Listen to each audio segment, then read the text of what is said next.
Bienvenidos mis hermanos.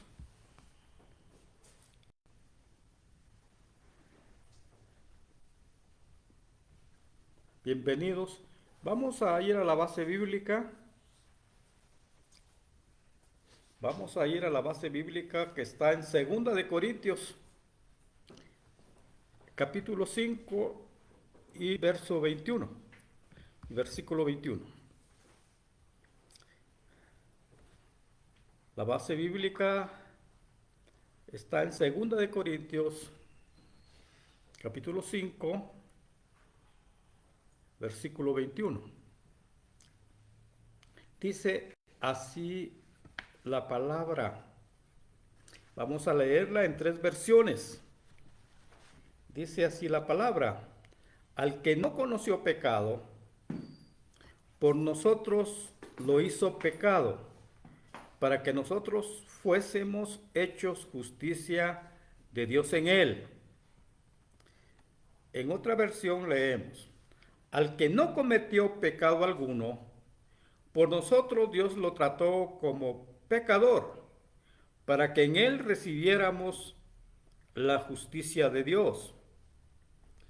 Y en una tercera versión dice: porque Dios tomó a Cristo, que no tenía pecado, y arrojó sobre él nuestros pecados, y luego, para colmo de maravilla, nos declaró justos, nos justificó. Vean esta última versión. Porque Dios, dice, tomó a Cristo, que no tenía pecado, y arrojó sobre él nuestros pecados. Y luego, para colmo de maravilla, nos declaró justos, nos justificó. Este es uno de los versículos que tenemos que atesorar. Una verdad bíblica que debemos atesorar en nuestro corazón. Y el tema, el mensaje de este domingo, 16 de marzo, es el intercambio divino de mis pecados por la justicia de Dios en Cristo.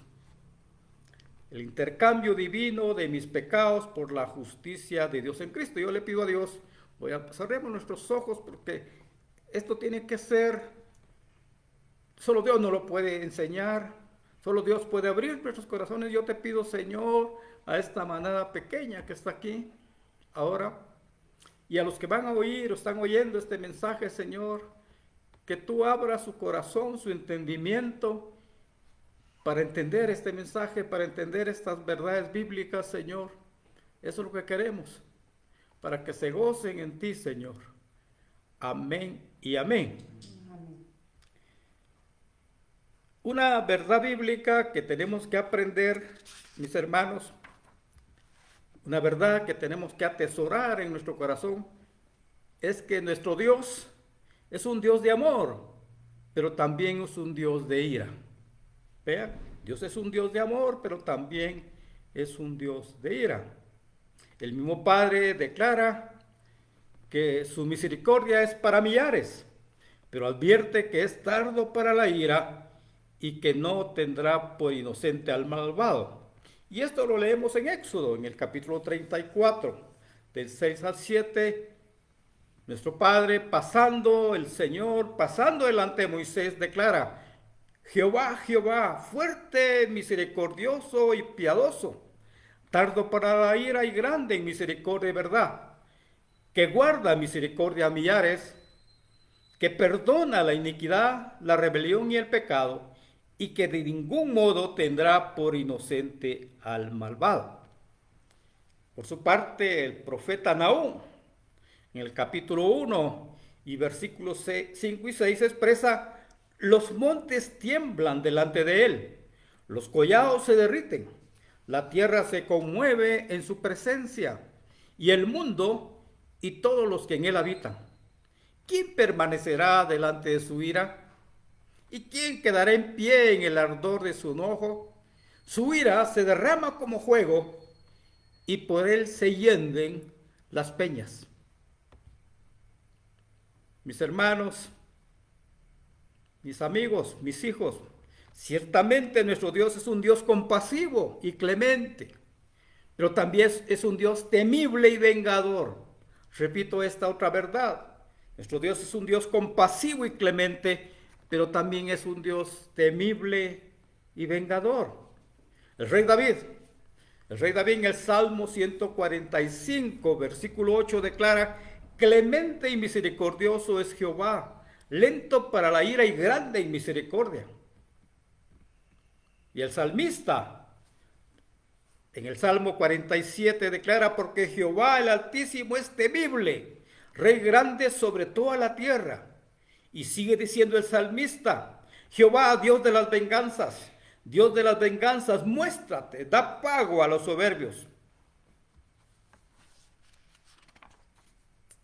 Y finalmente el propio Señor nos dice: mía es la venganza y la retribución. Yo tomaré venganza de mis enemigos y daré retribución a los que me aborrecen. No hay duda, es otra verdad que tenemos que aprender. No hay duda que nuestro Dios es un Dios de misericordia, pero también es un Dios que es fuego consumidor.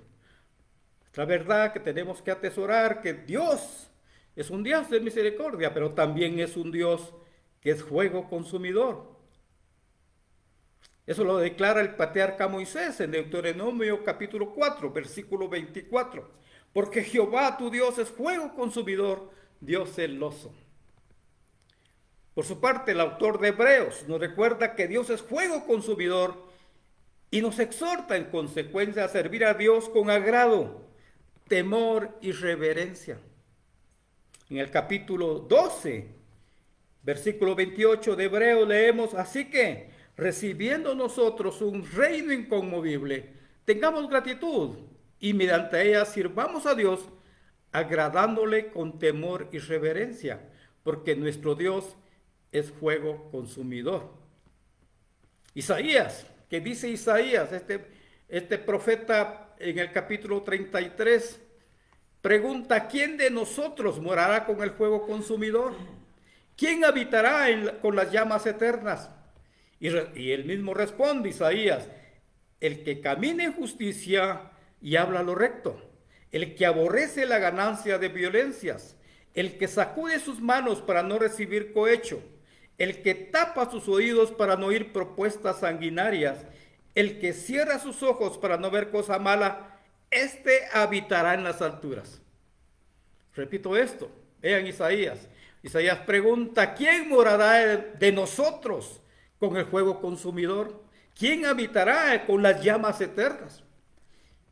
Y responde Isaías: el que camina en justicia y habla lo recto, el que aborrece la ganancia de violencias, el que sacude sus manos para no recibir cohecho, el que tapa sus oídos para no oír propuestas sanguinarias, el que cierra sus ojos para no ver cosa mala, éste habitará en las alturas.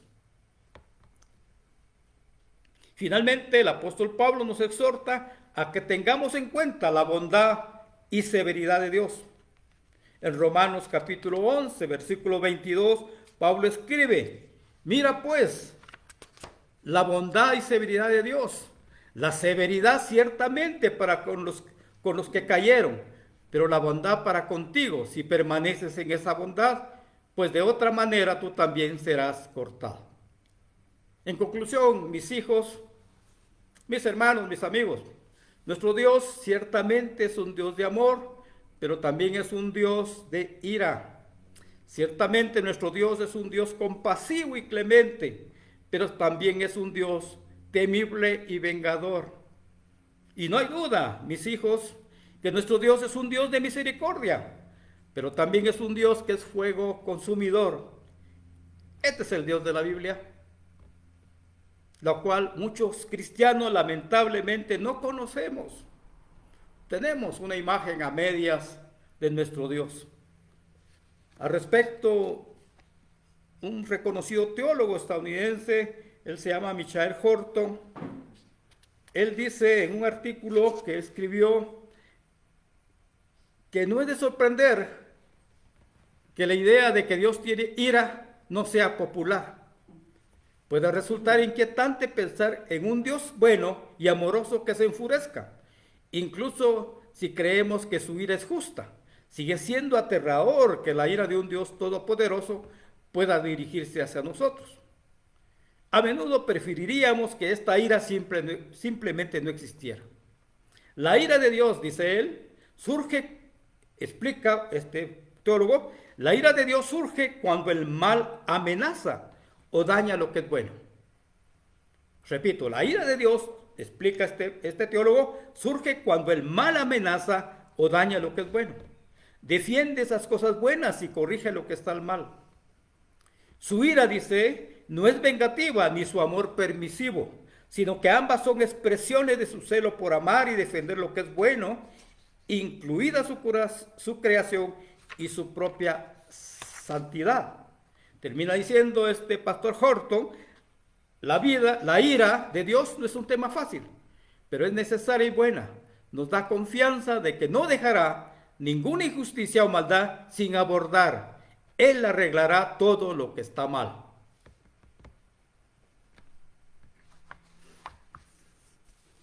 ¿Qué nos enseñan las Escrituras, mis hijos, mis hermanos, mis amigos? Lo que las Escrituras, lo que la Biblia nos enseña es que la ira de Dios es la respuesta a la impiedad e injusticia humana. El apóstol Pablo afirma que la ira de Dios se revela desde el cielo contra toda impiedad e injusticia de los hombres. Pero leamos, esto lo explica en Romanos, en el capítulo 1, versículo 18, Pablo escribe, porque la ira de Dios se revela desde el cielo contra toda impiedad e injusticia de los hombres que detienen con injusticia la verdad. Esta ira es una ira justa y recta, mis hermanos, dirigida contra las personas desobedientes e ingratas que se han opuesto a su Creador, dirigida contra toda injusticia y maldad. Y recordemos que esta ira de Dios se ha manifestado desde los inicios de la humanidad. Sigue vigente el día de hoy la ira de Dios y tendrá su máxima expresión en el gran día de la ira de Dios, que es el juicio final. Esta es la trágica situación en que viven los hombres y mujeres. Estamos atrapados en nuestra maldad y en nuestra enemistad contra Dios, que nos enfrentamos a la santidad de Dios y en consecuencia estamos esperando el castigo divino, porque la palabra dice que la santidad de Dios no tolera la maldad y que el pecado del hombre indefectiblemente tiene castigo. Pero increíblemente, este es el Evangelio.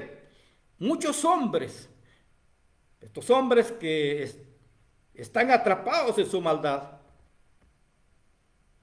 que saben que están a la espera del castigo divino, increíblemente muchos hombres, por la misericordia y por la voluntad de Dios, escapan de la ira divina mediante el sacrificio en la cruz del Señor Jesucristo. Y eso es lo que debemos, este es el mensaje. Repito esto, muchos hombres que vivimos atrapados en nuestra maldad y enemistad contra Dios, increíblemente, por la misericordia y voluntad de Dios, escapamos de esa ira divina mediante la muerte del Señor Jesucristo. Y eso es lo que vamos a explicar. El Señor Jesús vino a la tierra para convertir, vean esto, a muchos de sus enemigos en amigos de Dios. En su muerte, el Señor Jesús recibió el castigo de Dios que estaba destinado a nosotros.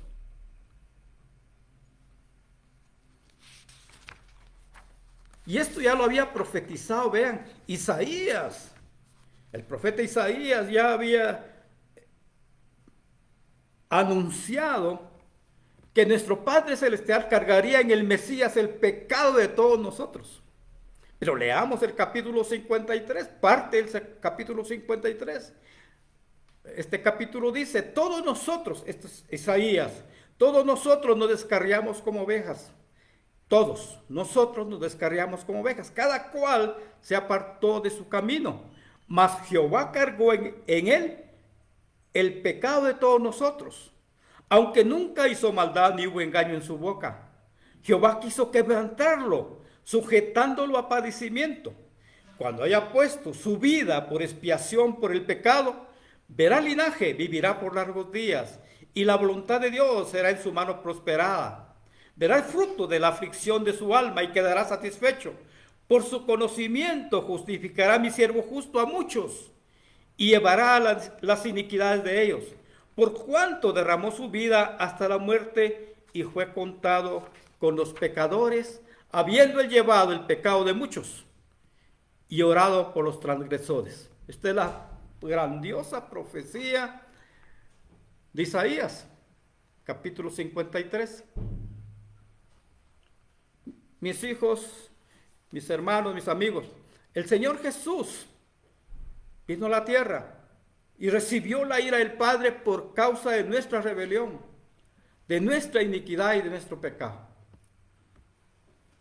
Nuestro Padre eterno, por su infinito amor para con nosotros sus hijos, planeó antes de los tiempos, vean esto por favor, desviar la ira que estaba dirigida contra nosotros hacia su Hijo Jesucristo, justo cuando Él murió en la cruz del Calvario. Ahora nosotros los creyentes, mediante la muerte del Señor Jesús, somos libres de la ira del Padre. Si este es el Evangelio, somos libres de la ira del Padre. La ira de Dios fue satisfecha en la muerte del Señor Jesús. Al respecto, Pablo escribe en Romanos: mas Dios muestra su amor para con nosotros en que, siendo aún pecadores, Cristo murió por nosotros. Pues mucho más, estando justificados en su sangre, por él seremos salvos de la ira. Mis hermanos, el Señor Jesús fue nuestro sustituto. La justicia de Dios está cumplida ahora cumplida. Ahora el Padre nos ve justos por la sangre de su Hijo Jesucristo. No es nuestra justicia, mis hermanos, sino la justicia de Cristo. No es ningún mérito nuestro, sino la acreditación a nuestra cuenta de la justicia de Cristo, otorgada por la misericordia de Dios. Por eso es que Pablo escribe: al que no conoció pecado, por nosotros lo hizo pecado, para que nosotros fuésemos hechos justicias de Dios en él. Porque Dios, dice otra versión, tomó a Cristo, que no tenía pecado, y arrojó sobre él nuestros pecados, y luego, para el colmo de maravilla, nos declaró justos, nos justificó. Y aquellos, mis hermanos, aquellos hijos de Dios, aquellos creyentes, aquellos que han sido ordenados para vida eterna, dan gracias por esa maravilla.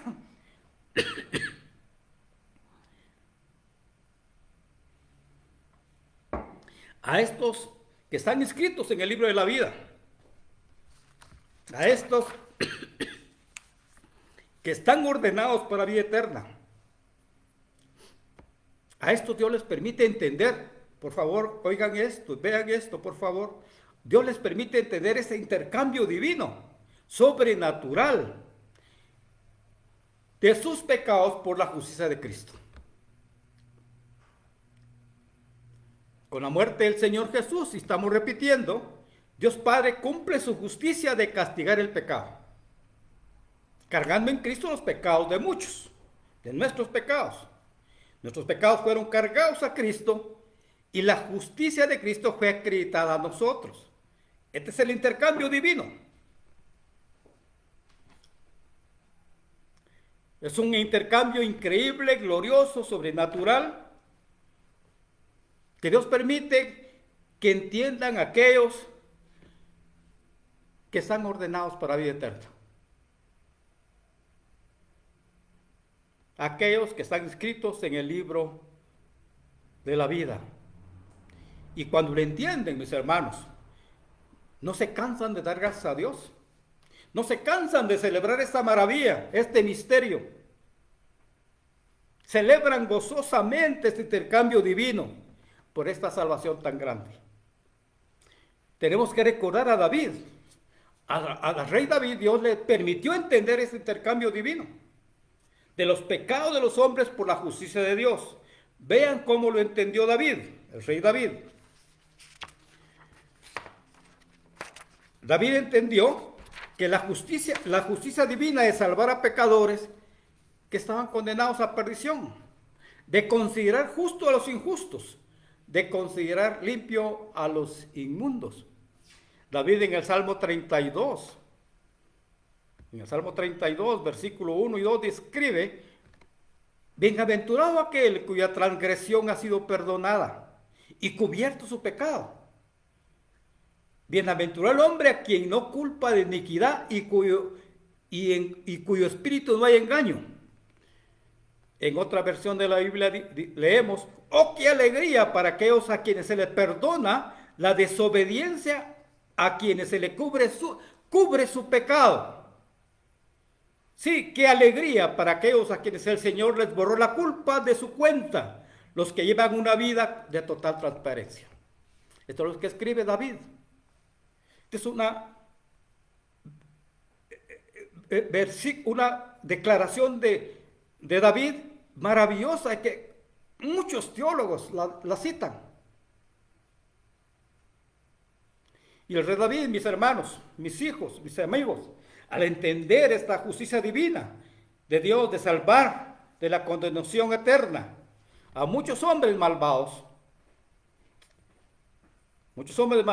que no la merecíamos, David al entender esto tiene libertad de danzar, de bailar y exclamar: has cambiado mi lamento en baile, me ceñiste de alegría, por tanto a ti cantaré, gloria mía, gloria mía.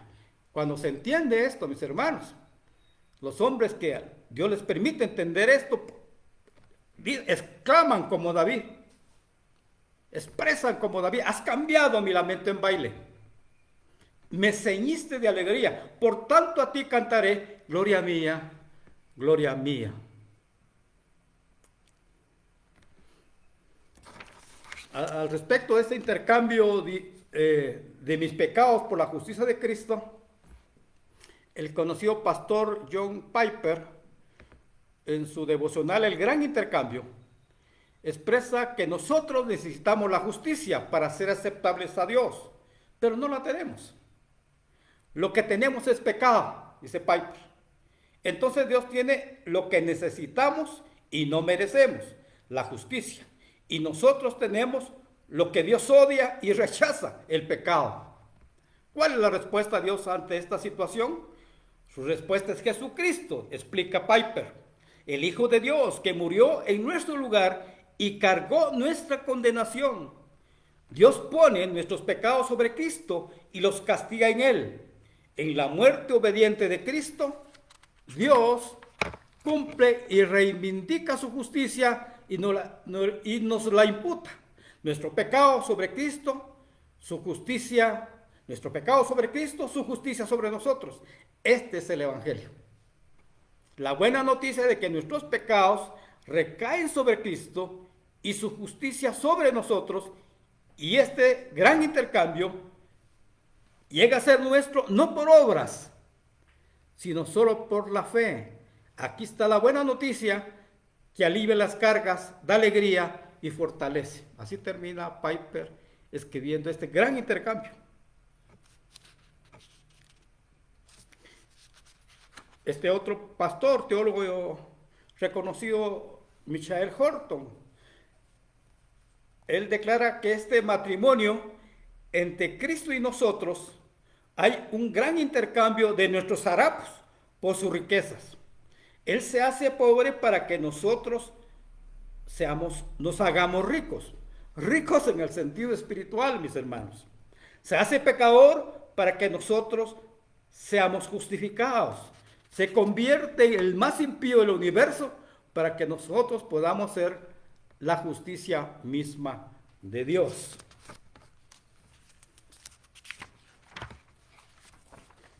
Y este es el mensaje. La perspectiva de la vida cambia, mis hermanos, cuando entendemos ese intercambio divino.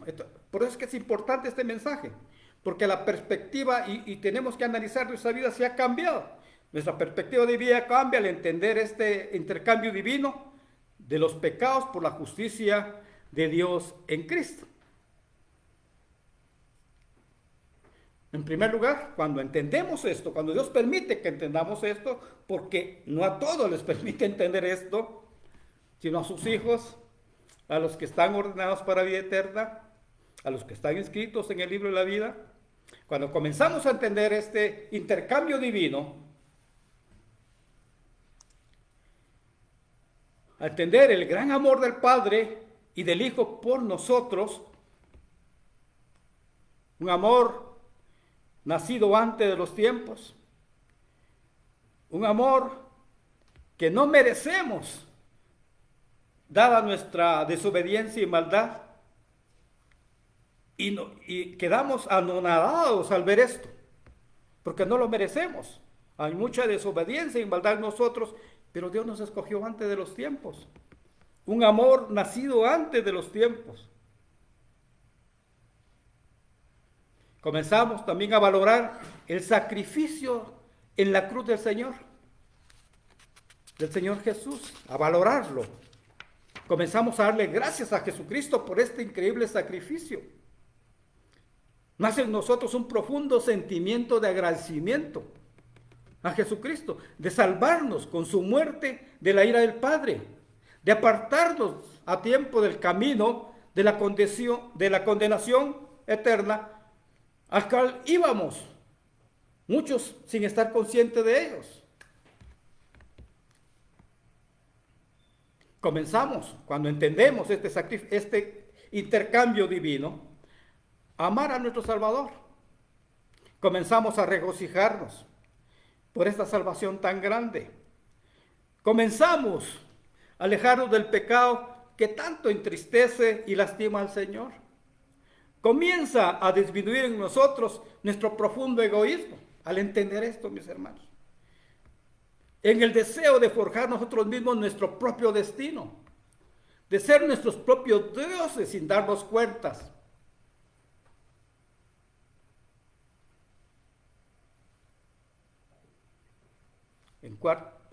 También, en cuarto lugar, tengo aquí escrito, cuando entendemos este intercambio divino de nuestros pecados por la justicia de Dios en Cristo, comenzamos a pensar en las cosas de arriba y no las cosas de abajo.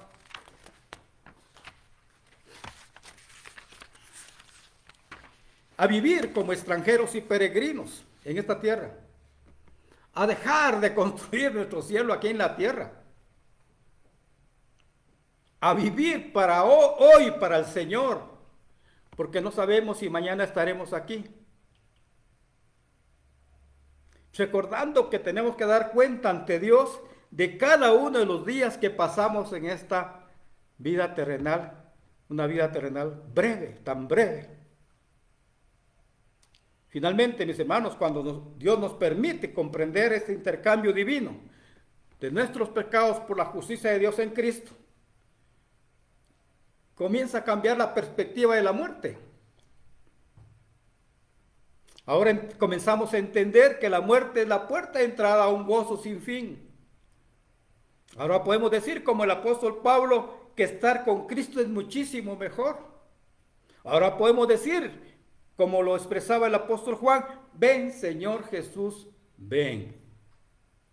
Estos son los cambios cuando entendemos este intercambio divino. Y tenemos que analizar nuestra vida. Este es el Evangelio. No hay otro. No hay dónde perdernos, mis hermanos. Este es el Evangelio del intercambio divino de mis pecados por la justicia de Dios en Cristo. Que el Padre, que Jesucristo, el Señor Jesús, cargó en Él mis pecados. Y que yo ahora soy libre de la culpa. Y que puedo, al entender esto, danzar, gritar, como lo danzaba, como exclamaba el rey David, gloria mía, gloria mía. Amén, mis hermanos. Amén. Amén. Vamos a orar, cierren sus ojos. Oh Señor, yo te pido que esta manada pequeña hoy, con este mensaje, que lo medite, Señor, que vaya a su pensamiento, a su espíritu y se deleite en el mensaje. Que lo medite, que lo escudriñe y que tú le permitas entender este intercambio divino, Señor. Este intercambio divino que tú recibiste los pecados, Jesucristo. Este intercambio entre nuestros pecados y la justicia tuya a través de tu Hijo. Oh Señor, haz esto, porque entonces nos cambia la perspectiva de la vida. Nos cambia la perspectiva de la vida. Comenzamos a adorarte, Señor, a sentir deleite por tu palabra, a pensar en las cosas de arriba y no de abajo, a vivir, a comenzar a vivir como extranjeros y peregrinos, Señor. Oh Señor, ayúdanos a no querer construir nuestro cielo aquí en la tierra. Oh Señor Jesús, ayúdanos. Yo te pido por esta manada pequeña y por los que están oyendo en este momento este mensaje y los que lo van a oír más tarde, Señor. Ayúdanos a todos, Señor. Amén y amén. Amén.